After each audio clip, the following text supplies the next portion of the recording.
अब हम इसको इंटीग्रेट करेंगे। एक्चुअली ये भी dx भी इसके पास है, ठीक है, इंटीग्रेशन बाय पार्ट्स से। तो हम आपको सीरीज वाला इंटीग्रेशन बाय पार्ट्स बताएंगे, मतलब एक ही लाइन में इंटीग्रेशन कंप्लीट हो जाएगा। क्या रहेगा, ये u है सपोज x का फंक्शन, v भी है सपोज x का फंक्शन, और इसको हमको x के रिस्पेक्ट में इंटीग्रेट करना है, और हम लोग series integration by parts apply कर रहे हैं। तो क्या करेंगे, हम लोग फर्स्ट फंक्शन को एज इट इज रखेंगे, एक ब्रैकेट में डाल दिए।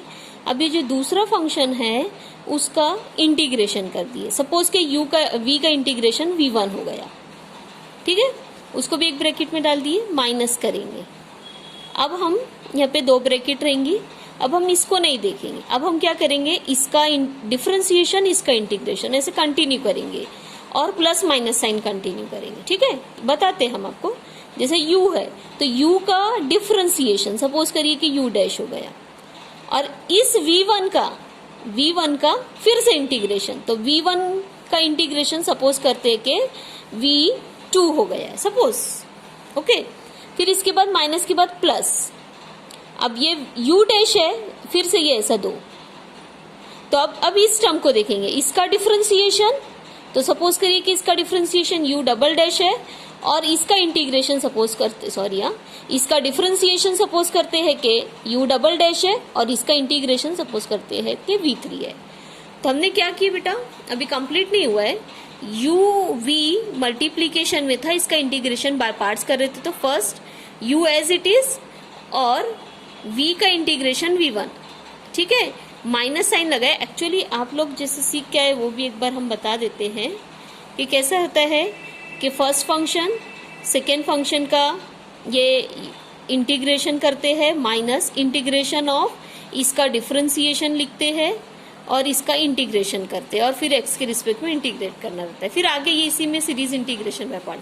तो हम लोग अगर से u v मल्टीप्लीकेशन में है तो हम लोग एक ही लाइन में सीरीज इंटीग्रेशन बाय पार्ट्स करेंगे। बस ये चाहिए कि इनमें से लॉग फंक्शन ना हो, u v में से कोई भी एक फंक्शन अगर से लॉग नहीं है तो हम लोग इजीली सीरीज वाला इंटीग्रेशन बाय पार्ट्स अप्लाई कर देंगे, ठीक है। तो हमने क्या किए है, ये v1 मतलब क्या है बेटा, कि इस v का इंटीग्रेशन। अब थोड़ा सा सिंबॉलिकली v1 जो है इस v का इंटीग्रेशन है, और ये v2 क्या है बेटा, इस v1 का इंटीग्रेशन है। आगे अगर से v3 आए तो ये क्या है, आगे अगर से v3 आए तो इस v2 का इंटीग्रेशन है वो, और u का डिफरेंशिएशन हम लोग u डैश लिख रहे हैं, u डैश का डिफरेंशिएशन u डबल डैश, फिर u triple dash and so on. तो अब सिंबॉलिकली थोड़ी सी फेमिलियर हो जाए तो आपको ये समझने में आसानी होगी कि v का इंटीग्रेशन मैंने v1 लिखी हूँ, v1 का इंटीग्रेशन के लिए नोटेशन v2 लिखी हूँ, v2 के इंटीग्रेशन के लिए नोटेशन v3 लिखी हूँ, और u का एक बार डिफरेंशिएशन u डैश, फिर u डैश का differentiation u double dash, u double dash का u का डिफरेंशिएशन u डैश का डिफरेंशिएशन u डबल डैश, और u डबल डैश का डिफरेंशिएशन u ट्रिपल डैश। ये सब डिफरेंशिएशन के साइन है और ये सब इंटीग्रेशन के। तो हमने क्या किया, सीरीज इंटीग्रेशन बाय पार्ट्स में first u as it is और v का इंटीग्रेशन लिखे हमने यहाँ पे, माइनस करें। अब इसका डिफरेंशिएशन, इसका इंटीग्रेशन, तो ये देखिए डिफरेंशिएशन, ये डिफरेंशिएशन और इसका इंटीग्रेशन। अब आगे प्लस साइन लगाएंगे तो फिर से सेम डिफरेंशिएशन इसका और इसका इंटीग्रेशन, देखिए डिफरेंशिएशन इसका इंटीग्रेशन।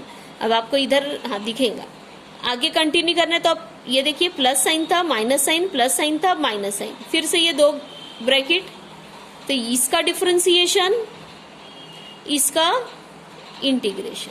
कब तक कंटिन्यू करेंगे, जब तक कि हमारा ये जो डिफरेंशिएशन है वो कांस्टेंट ना आ जाए, क्योंकि कांस्टेंट का आगे डिफरेंशिएशन 0 हो जाता है, ठीक है। तो एक एग्जांपल मैं यहाँ पे आपको एक्सप्लेन करती हूँ। जैसे ये x स्क्वायर है, ये e to the power -2x है, ठीक है, इसका इंटीग्रेशन बाय पार्ट्स। तो first function as it is और इसका लेंगे हम इंटीग्रेशन, ठीक है। ये देखिए फिर हम लिखेंगे माइनस साइन, ये दो ब्रैकेट, इसका डिफरेंशिएशन, इसका इंटीग्रेशन। देखिए आप ध्यान से, डिफरेंशिएशन और इसका इंटीग्रेशन, -2 and -2 4 बन जाएगा। अब मैं नीचे लिख देती हूँ, प्लस था माइनस था प्लस है, ठीक है, ये दो ब्रैकेट, इसका डिफरेंशिएशन इसका इंटीग्रेशन, अपॉन में -2 आएगा जो कि 8 बन जाएगा, -8 बन जाएगा। अब आगे हम यहाँ पे नहीं करेंगे, स्टॉप हो जाएंगे क्योंकि इसका डिफरेंशिएशन आगे 0 होता है, तो इसलिए विल स्टॉप हियर, ठीक है। तो चलिए अभी हम आपको प्रॉपर क्वेश्चन में बताते कि इंटीग्रेशन बाय पार्ट्स कैसे करेंगे, ठीक है। इसको हमने कॉपी कर लिया, इसका इंटीग्रेशन बाय पार्ट्स बता रहे हैं हम आपको। देखिए कैसे करेंगे, ये फर्स्ट फंक्शन है और ये सेकेंड फंक्शन है, लाइट के हिसाब से सेटिंग हो जाना चाहिए। देखिए first function as it is, और इसका इंटीग्रेशन भी यही होता है, फर्स्ट फंक्शन ये एज इट इज होगा और इसका इंटीग्रेशन यही होता है, ठीक है। चलिए माइनस साइन और ये दो ब्रैकेट, इसका डिफरेंशिएशन इसका इंटीग्रेशन, तो 0 + 1 1 आएगा और ये आएगा इसका इंटीग्रेशन e⁻x।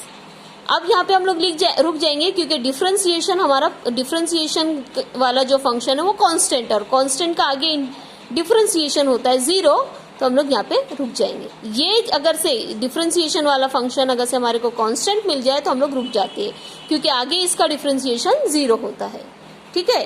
तो देखिए हमारा इंटीग्रेशन कंप्लीट हो गया है, हम e⁻x को कॉमन लेके कैलकुलेशन कर लेंगे, देखिए,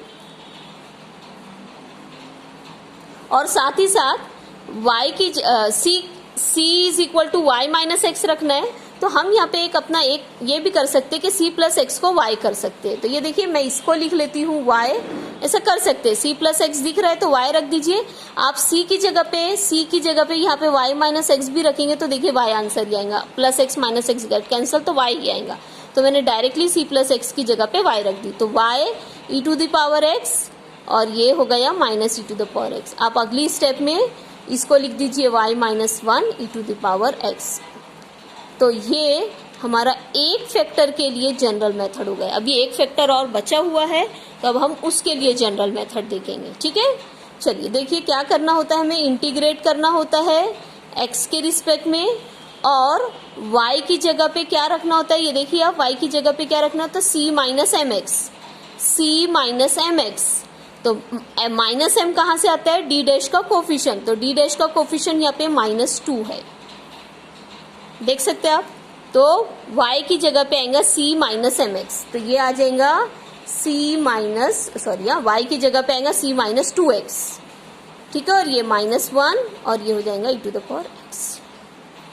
अब यहाँ पे इसको इंटीग्रेट करने के लिए फिर से हम इंटीग्रेशन बाय पार्ट्स ही करेंगे। First function as it is, इसका integration, first function as it is, इसका इंटीग्रेशन यही होता है माइनस, यहाँ पे हमारी दो ब्रैकेट आएंगी, इसका डिफरेंशिएशन इसका इंटीग्रेशन। तो देखिए इसका डिफरेंशिएशन 0, c का 0, 1 का 0 और -2x में x का 1 होगा तो यहाँ पे -2 बचेगा। तो इसका डिफरेंशिएशन हो गया -2 और इसका इंटीग्रेशन हो रहा है ये, जो डिफरेंशिएशन वाला फंक्शन है वो कांस्टेंट आ गया, तो ये हमारा इंटीग्रेशन बाय पार्ट्स हम यहीं रोक देंगे बिकॉज आगे इसका डिफरेंशिएशन 0 हो जाएगा, ठीक है। जैसे ही हमारा इंटीग्रेशन कंप्लीट होता है हम c की जगह पे y + mx रखना रहता है, लेकिन हमने यहाँ पे c की जगह पे y = c - mx रखे, तो c हमारा होगा y + 2x। तुमको डायरेक्टली c - 2x दिख रहा है तो हम इसकी जगह पे y रख देते हैं, y - 1, ये y - 1। अब आप अगर से c की जगह पे y + 2x रखेंगे, यहाँ पे y + 2x, तो आगे जाके कैंसिल होना ही है, तो हमने डायरेक्टली यही कर दिए, ठीक है, और ये हो गया +2 e⁻x। सो हम ये y - 1 है, ये +2 है, e⁻x को कॉमन ले लेंगे, तो ये है हमारा कैलकुलेशन, -1 and +2 इज दिस। तो ये है हमारा टोटली पर्टिकुलर इंटीग्रल, ठीक है। अब आप कंप्लीट सॉल्यूशन लिख लीजिए, CF + PI। CF आप देख लीजिए क्या है और PI भी देख लीजिए आप क्या है, ठीक है। ये है आपका CF, तो ये आप CF की जगह पे कॉपी कर देंगे, ये PI है तो PI की जगह पे आप कॉपी कर लीजिए, ठीक है। तो इस तरीके से ये वाला क्वेश्चन हमारा सॉल्व हो गया, ठीक है। एक और क्वेश्चन है, ये हमारा सॉल्व है, तो हम इसको यहीं पे बता देते हैं और फिर हम लोग रुक जाएंगे, ठीक है। इसके बाद तो हम CF को शॉर्ट बताएंगे। देखिए पार्शियल डिफरेंशियल इक्वेशन का ऑपरेटर फॉर्म में ये ऑक्सिलरी इक्वेशन है, इसको सॉल्व करने से ये सॉल्यूशन मिला है और ये हमारा CF। चलिए पर्टिकुलर इंटीग्रल की जगह आइए 1/d² plus d dash minus 6d dash का होल स्क्वायर, ये देख सकते हैं आप, और ये है y cos x। ठीक है, अब यहाँ के बाद एक्सप्लेन करना है तो वो हम एक्सप्लेन करते हैं। ये है हमारा y cos x, any other function, मतलब जनरल मेथड अप्लाई करना पड़ेगा और जनरल मेथड के लिए हमें इसका फैक्टराइजेशन करना है। तो चलिए इसका फैक्टराइजेशन के लिए रूट देखते हैं। ये रूट है 2, आपको याद होगा अभी हमने बताए थे कि हम इसका फैक्टराइजेशन कर रहे हैं तो हमारा रूट मिल रहे हैं, ये है हमारे रूट। तो आप इसको लिख सकते हैं m-2 एंड m+3, लेकिन आपको क्या करना है d-2d डैश ऐसा कर देना है, इसको करना है d+3d डैश ऐसा। तो ये होगा इसका फैक्टराइजेशन, देख लीजिए d-2d dash and d+3d dash, और ये हो गया y cos x। ठीक है, ओके। तो चलिए थोड़ा फास्ट ले लेते हैं, दोनों फैक्टर को देखिए हमने अलग अलग कर लिए हैं और अब हम इसके लिए जनरल मेथड अप्लाई करेंगे। इसको हमने कॉपी करना है तब तक के। ठीक है, तो देखिए हम इसको क्या करेंगे, cos x हमारा cos x रहेगा, x के रिस्पेक्ट में इंटीग्रेशन होगा, लेकिन y की जगह पे क्या आएगा, इस d डैश के कोफिशिएंट को ध्यान से देखिए 3 है, तो क्या करेंगे y की जगह पे c+3x। तो देखिए y की जगह पे c+3x आ गया। अब देखिए इंटीग्रेशन बाय पार्ट्स करना पड़ेगा इस इंटीग्रेशन को सॉल्व करने के लिए, और जब इंटीग्रेशन कंप्लीट हो जाएगा तो आप चाहो तो y की जगह y की जगह पे c+3x की जगह पे y रख देना, और नहीं तो आप यहाँ से c की वैल्यू कैलकुलेट कर लीजिए कि c आपका नहीं चाहिए उसमें, इंटीग्रेशन में ये जो c दिख रहा है वो नहीं चाहिए। तो आप चाहो तो c+3x इंटीग्रेशन कंप्लीट होने के बाद c+3x की जगह y रख दो, या c की जगह पे y-3x रख दो, ये आपकी मर्जी। तो चलिए अभी हाल फिलहाल तो इंटीग्रेशन करना है, पहले इंटीग्रेशन करेंगे फिर c की जगह पे सब्स्टिट्यूशन होगा। तो हमारे integration by parts, first function as it is, cos x का इंटीग्रेशन sin x, दोनों एक एक ब्रैकेट में आ गए, माइनस यहाँ पे 2 ब्रैकेट पहले ही डाल लीजिए ऐसे। अब इसका डिफरेंशिएशन 0 + 3 × 1 इज 3, और sin x का इंटीग्रेशन माइनस cos x, तो इसका इंटीग्रेशन लिखे हमने और इसका डिफरेंशिएशन लिखे हमने। ठीक है, ये हो गया, क्योंकि कांस्टेंट है इसलिए हम लोग यहीं पे रुक जाएंगे, कांस्टेंट आ गया डिफरेंशिएशन वाला फंक्शन तो हम लोग रुक जाएंगे। ठीक है, अब ये इंटीग्रेशन कंप्लीट हो गया है तो c+3x की जगह पे y लिख दीजिए, या c = y-3x कर दीजिए। ठीक है, तो हम डायरेक्टली इसकी जगह पे y डाल देंगे तो y sin x हो जाएगा बेटा, और ये हो जाएगा +3 cos x। ठीक है, अगेन अब इसके लिए हमारा जनरल मेथड स्टार्ट होगा। तो देखिए हमने क्या करना है, इंटीग्रेशन करना है x के रिस्पेक्ट में, पहले ये करिए, बस जहां y है उस पे ध्यान करना है, बाकी एज इट इज रहेगा। y की जगह पे क्या आएगा, देखिए ये -2 है d डैश का कोफिशिएंट, तो y की जगह पे आएगा, देखिए ये y की जगह पे आएगा c-2x। ठीक है, तो देखिए हमने y की जगह पे c-2x रखे हैं, बाकी एज इट इज। ठीक है, तो ये पूरा पहले इंटीग्रेशन कंप्लीट करना, और जैसे इंटीग्रेशन कंप्लीट हो जाएगा तो c = y+2x रखिए, मतलब c की जगह पे, और या तो आपको कहीं c-2x डायरेक्टली दिख रहा है तो उसको y बना दीजिए, आपकी मर्जी, आप शॉर्ट करना चाहते हैं या लॉन्ग करना चाहते हैं। ठीक है, तो चलिए अभी तो इंटीग्रेशन बाय पार्ट्स। हाँ, इसका इंटीग्रेशन डायरेक्टली 3 इज कॉन्स्टेंट और cos x का इंटीग्रेशन sin x होगा ये, लेकिन इसके लिए हमने ये इंटीग्रेशन बाय पार्ट्स करिए। ठीक है, first function as it is, sine का इंटीग्रेशन माइनस cos x, दोनों देख सकते हैं आप, डिफरेंशिएशन वाला फंक्शन, ये first function as it is, और इसका इंटीग्रेशन देख लीजिए आप, दूसरे ब्रैकेट में माइनस साइन डालेंगे, इसका डिफरेंशिएशन, इसका इंटीग्रेशन, तो इसका डिफरेंशिएशन होगा 0 - 2 × 1 इज -2, और cos का इंटीग्रेशन होता है साइन, लेकिन माइनस साइन है इसलिए -sin x आएगा, वो माइनस वहां पे था इसलिए माइनस, और cos का इंटीग्रेशन साइन। ठीक है, अब ये अगली स्टेप में इसको हम बना देंगे y, ये देखिए c-2x की जगह y, तो y -cos x तो -y cos x बन जाएगा, ये minus minus minus is -2 sin x बन जाएगा, और ये अब ये दोनों का एडिशन हो जाएगा sin x, तो ये आ गया हमारा पर्टिकुलर इंटीग्रल, और ये आ गया हमारा complete solution. So today will stop here. ठीक है, आपको कोई डाउट रहता है तो आप अपने डाउट क्लियर कर सकते हैं। ठीक है, okay, thank you very much, will stop now.